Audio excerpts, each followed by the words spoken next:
Subway के 17 साल बानी ने अपनी जिंदगी में कभी एक सैंडविच तक नहीं बनाया था और उसका पहला रेस्टोरेंट बुरी तरह से नाकाम हुआ था। तो फिर सबवे ने कैसे मैकडॉनल्ड्स को पीछे छोड़ा और दुनिया की सबसे बड़ी फास्ट फूड चेन बन गया। ये जद्दोजहद और कामयाबी की कहानी है, मुकदमात और झूठ का किस्सा है। ये सबवे की मुतनाज़िया तारीख है। 1965 में 17 साला फ्रेड डलूका डॉक्टर बनना चाहता था, लेकिन उसका एक मसला था। वो गरीब अतालवी अमरीकी तारीक वतन का बेटा था और एक हार्डवेयर स्टोर पे काम करता था और उसके पास मेडिकल स्कूल की फीस देने के पैसे तक न थे। उसकी फैमिली का गुजर बसर बड़ी मुश्किल से होता था। लेकिन एक दिन फ्रेड और उसके वालिदैन को एक पुराने खानदानी दोस्त पीटर ने बारबेक्यू पार्टी पर मदऊ किया। उसका घर काफी बड़ा था, जिसको देख के उसकी दौलत का अंदाजा लगाया जा सकता था। इसलिए फ्रेड ने ये फैसला किया कि वो पीटर से पूछेगा कि वो कॉलेज में एडमिशन के लिए जल्दी पैसा कैसे कमा सकता है। उसको उम्मीद थी कि पीटर उसे कुछ रकम कर्ज के तौर पर दे देगा, लेकिन पीटर का जवाब फ्रेड की तवक्कुआत के बिल्कुल बरअक्स था। पीटर ने उसे कहा कि तुम्हें सैंडविच शॉप खोलनी चाहिए। अब यहाँ कुछ मसले थे। नंबर 1, फ्रेड के पास पैसे नहीं थे। नंबर 2, उसे सैंडविच बनाना नहीं आता था। लेकिन पीटर ने उसे समझाया कि ये काफी आसान काम है। एक छोटी सी दुकान खोलो, एक काउंटर बनाओ और फिर कुछ मुख्तलिफ सॉसेस और ब्रेड खरीद लो। पीटर के पास ये आइडिया पहले से था, लेकिन उसे खुद ये काम करने का वक्त नहीं मिल रहा था। इसलिए इसने फ्रेड से कहा कि वो इस बिजनेस में पार्टनर बन सकते हैं। फ्रेड दुकान के रोजमर्रा का इंतजामात संभालेगा और पीटर उसे काम शुरू करने के लिए $1000 कर्ज के तौर पर देगा। 1965 में उसने कर्ज की रकम और अपनी माँ की मदद से अपनी पहली सैंडविच शॉप ब्रिजपोर्ट में खोली। शुरू में शॉप का नाम सबवे नहीं था। उन्होंने इसका नाम पीट्स सुपर सबमरीन रखा था। ओपनिंग से पहले लोगों को आगाह करने के लिए फ्रेड ने मुकामी इलाके में फ्लायर्स तकसीम किए, जिसकी वजह से पहले दिन ही उनके 312 सैंडविचेस फरोख्त हुए। बदकिस्मती से पहले चंद हफ्तों के बाद उनकी फरोख्त कम होना शुरू हो गई। फ्रेड के नातजर्बाकार होने की वजह से उनकी सैंडविच शॉप नाकाम हो रही थी और पहले समर के इख्तिताम पर उनके पास सिर्फ $6 बचे थे। बहुत से लोगों की कहानी इस मुकाम पर खत्म हो जाती है और वो कारोबार बंद कर देते हैं, लेकिन फ्रेड और पीटर ने यहाँ पर हिम्मत नहीं हारी। अपने पहले नाकाम रेस्टोरेंट को बंद करने के बजाय उन्होंने एक और रेस्टोरेंट खोलने का फैसला किया, ताकि लोग ये समझें कि उनका कारोबार बहुत अच्छा चल रहा है और उनकी प्रोडक्ट्स बहुत लजीज हैं। और 1968 में उन्होंने अपने बिजनेस के लिए एक मुख्तसर नेम सबवे का इंतखाब किया। पीटर और फ्रेड को अपनी कामयाबी का पूरा यकीन था, जिस वजह से उन्होंने अपने लिए अगले 10 सालों में 32 सबवे खोलने का हदफ मुकर्रर किया। इसके नतीजे में उनको अगले साल $7000 का प्रॉफिट हुआ। ये कोई ज्यादा प्रॉफिट तो नहीं था, मगर इससे उन्हें ये उम्मीद हुई कि इस बिजनेस से ज्यादा मुनाफा कमाया जा सकता है। लिहाजा उन्होंने मजीद रेस्टोरेंट्स खोलने और एडवर्टाइजमेंट करने का काम जारी रखा। 1974 तक सबवे की कनेक्टिकट में 16 ब्रांचेस खुल चुके थे। ताहम उनकी तोसी ने एक मसला पैदा किया। उनके सब रेस्टोरेंट्स एक दूसरे से मुख्तलिफ दिखाई देते और सब डिफरेंट तरीके से ऑपरेट किए जाते थे। उनका दूसरा मसला ये था कि उन्होंने 10 साल में 32 रेस्टोरेंट्स खोलने का हदफ मुकर्रर किया था, मगर 8 साल गुजरने के बाद वो सिर्फ 16 रेस्टोरेंट्स ही खोलने में कामयाब हुए। इस रफ्तार के साथ उनका ये हदफ हासिल करना नामुमकिन था। फिर फ्रेड के जहन में एक ऐसा आइडिया आया जो इन दोनों मसाइल को हल कर सकता था और वो कम मेहनत करके ज्यादा पैसा कमा सकते थे। और इसी आइडिया ने सबवे को दुनिया की सबसे बड़ी फास्ट फूड चेन में तब्दील कर दिया। फ्रेड ने सोचा कि अगर सबवे के मजीद ब्रांचेस खोलने की बजाय वो इसको फ्रेंचाइज कर दें तो उन्हें हर ब्रांच को मैनेज नहीं करना पड़ेगा और जो कारोबारी इस फ्रेंचाइज को ओन करेगा वो पूरी तवज्जो से इसका इंतजाम संभाल पाएगा। मगर सब फ्रेंचाइजीज वही मेन्यू और फॉर्मेट फॉलो करेंगी जो पिछले 16 ब्रांचेस में कामयाबी से चल रहा था।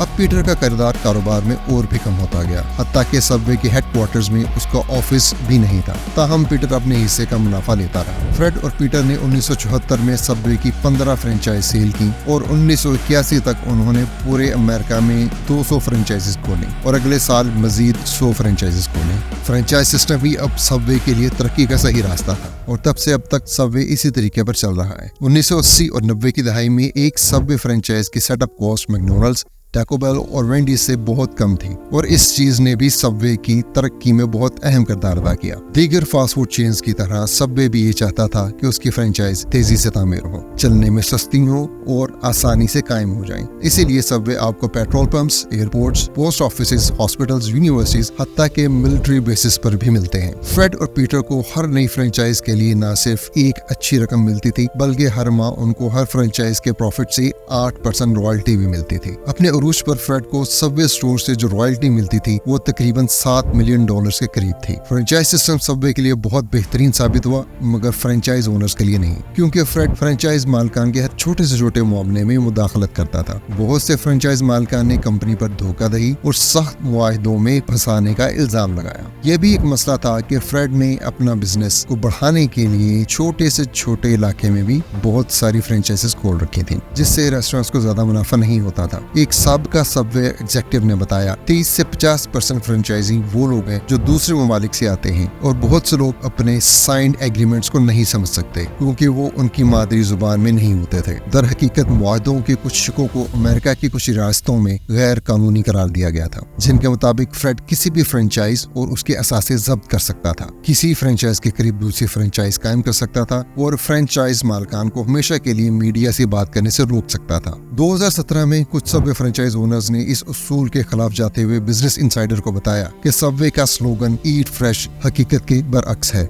उनके पास ऑर्डर्स किए जाने वाले इंग्रेडिएंट्स हफ्ते में सिर्फ एक बार आते थे। सब्जियां मसली हुई और खराब मिलती थीं। अगर उन्होंने किसी और सप्लायर से ऑर्डर करने या ऑर्डर्स को बाकायदा शेड्यूल करने की कोशिश की तो कुछ की फ्रेंचाइज छीन ली गई और लाइसेंस मंसूख कर दिए गए। बहुत से फ्रेंचाइजी कानूनी कार्रवाई करना चाहते थे, लेकिन सबवे से किए हुए कॉन्ट्रैक्ट्स की वजह से वो ऐसा नहीं कर सकते थे। इसी असना में फ्रेड और पीटर के लिए चीजें बेहतरीन जा रही थी। सबवे बैनुल-अक़वामी सतह पर जा रहा था। 1984 में अमेरिका के बाहर अपना पहला रेस्टोरेंट खोलने जा रहा था। फ्रेंचाइजी के नाराज होने के बावजूद सबवे का आलमी सतह पर एक्सपेंशन का मंसूबा उरूज पर था और सेल्स को मजीद बढ़ाने के लिए कंपनी जल्द ही फास्ट फूड की तारीख में से एक सबसे बेहतरीन प्रमोशन करने जा रही थी। मगर बदकिस्मती से ये एक बड़े स्कैंडल की वजह बनने जा रहा था। 1990 की दहाई और 2000 की दहाई के शुरू में सबवे ने एक की मार्केटिंग स्ट्रेटजी अडॉप्ट की, जिसने उसे बाकी फास्ट फूड के हजूम से अलग कर दिया। इसने लोगों को बताना शुरू किया कि इसके सैंडविच काफी सेहतमंद हैं। तमाम अज्जा बज़ाहिर ताज़ा नजर आते थे। उन्होंने अपनी ब्रेड साइट पर बनाना शुरू की। कुछ भी डीप फ्राइड नहीं होता था और ग्राहक अपने सामने रखे हुए अज्जा से अपनी मर्जी का सैंडविच तैयार करवा सकते थे। 1997 में सबवे ने 7 लो फैट सैंडविचेस की तशहीर शुरू की। सबवे के एक कस्टमर जेरेड फोगल ने यह दावा किया कि उसने रोज 2 सैंडविचेस खाकर अपना वजन 245 पाउंड कम किया। ये इतनी बड़ी मार्केटिंग थी कि सबवे ने उसे 2000 में अपने तर्जुमान के तौर पर हायर कर लिया। उनके पहले कमर्शियल एड के बाद सबवे की सेल्स 20% इंक्रीज हो गई। फोगल की सबवे डाइट ने उसे एक मशहूर शख्सियत बना दिया और वो एक दहाई से ज्यादा अरसे तक सबवे के इश्तहारात में नजर आता रहा और फिर उसके साथ बदतरीन चीज रोनुमा हुई। 2015 में फोगल के घर पर छापा मारा गया और उसके पास से छोटे बच्चों की तस्वीर और मैसेजेस मिले। उसे बच्चों की तस्वीर रखने, तकसीम करने और अंडर एज के इस्तेहसाल करने का मुजरिम करार दिया गया। उसे 15 साल कैद की सजा सुनाई गई। सबवे ने अचानक फोगल के साथ ताल्लुकात मुनक़ता कर दिए और ये कहा कि उन्हें इस बारे में कोई इल्म नहीं था। मगर इस मामले की गहराई में जाएं तो पता चलता है कि सबवे ने झूठ बोला था। फोगल की साबिका बीवी ने दरअसल सबवे पर मुकदमा दायर किया था। उसने ये दावा किया कि उसने पहले कंपनी को फोगल की बच्चों में दिलचस्पी के बारे में बताया था, लेकिन चूंकि वो उसके इश्तहारात से इतना पैसा कमा रहे थे इसलिए उन्होंने इस बारे में कुछ नहीं किया। यही वो वक्त था जब मुकदमात और इल्जामात का आगाज हुआ। सबवे पर इल्जाम लगाया गया कि उसने योगा मैट में इस्तेमाल की जाने वाली केमिकल ब्रेड बनाने के लिए इस्तेमाल की और उनके सैंडविच में चिकन की मिकदार से ज्यादा सोया था। सबवे ने इन तमाम बयानात को चैलेंज किया और उनमें से कुछ को अदालत से बाहर उल्टा दिया, जबकि उन्होंने योगा मैट केमिकल को मरहलावार खत्म करने पर इत्तेफाक किया। लेकिन फिर सबवे के लिए एक और मुश्किल उस वक्त आई जब एक आयरिश सबवे के ओनर ने ये डिमांड की कि ब्रांड की ब्रेड को वैट से मुस्तस्ना होना चाहिए। चूंकि ब्रेड एक अहम ग़िज़ा के तौर पर इस्तेमाल की जाती है इसलिए उस पर इतना टैक्स नहीं होना चाहिए। आयरिश हुकूमत ने इसे इन्वेस्टिगेट किया तो पता चला कि सबवे की ब्रेड में आम ब्रेड से 5 गुना ज्यादा शुगर पाई जाती है, इसलिए उस पर इतना ही टैक्स लगना चाहिए जितना डेजर्ट्स पर लगता है। लिहाजा कम टैक्स अदा करने की कोशिश करने का पूरा आइडिया उल्टा पड़ गया और एक सेहतमंद खाने के तौर पर सबवे की साख्त चकनाचूर हो गई। फ्रेड का शुरू से ये ख्वाब था कि उसकी कंपनी मैकडॉनल्ड्स से बड़ी हो और 2011 तक सबवे ने काम कर दिखाया। 2016 में चेन ने दुनिया भर में 44,000 मुकामात के साथ अपने उरूज को छू लिया। बदकिस्मती से फ्रेड ये कुछ देखने के लिए हमारे दरमियान मौजूद नहीं है। उसकी मौत के वक्त तक उसकी नेट वर्थ $3 मिलियन से तजावज कर चुकी थी। वो एक मुतनाज़ा शख्सियत था, लेकिन इसमें कोई शक नहीं कि उसने सबवे को एक नाकाम सैंडविच की दुकान से दुनिया की सबसे बड़ी फूड एम्पायर बनाने में अहम किरदार अदा किया था। जब फ्रेड की मौत हुई तो उसका कोई जानशी नहीं था और फ्रेड की तरह किसी और ने इस कारोबार को नहीं समझा। इसीलिए 2015 में फ्रेड की मौत के बाद से हर साल सबवे की फ्रेंचाइज में कमी आती जा रही है। 2018 में बिजनेस इनसाइडर के मुताबिक इसकी अमेरिकन फ्रेंचाइजीज का तिहाई हिस्सा मुनाफा बख्श नहीं रहा। अपने ही फ्रेंचाइजीज के बीच बहुत ज्यादा मुकाबला होने की वजह से फ्रेंचाइज के लिए पैसा कमाना बहुत मुश्किल हो गया। इसके अलावा जब दूसरे फास्ट फूड रेस्टोरेंट्स अपने मेन्यू और फ्रेंचाइजीज को जदीद बना रहे थे, सबवे की तरक्की अपने असल रहनुमा के बगैर रुक गई।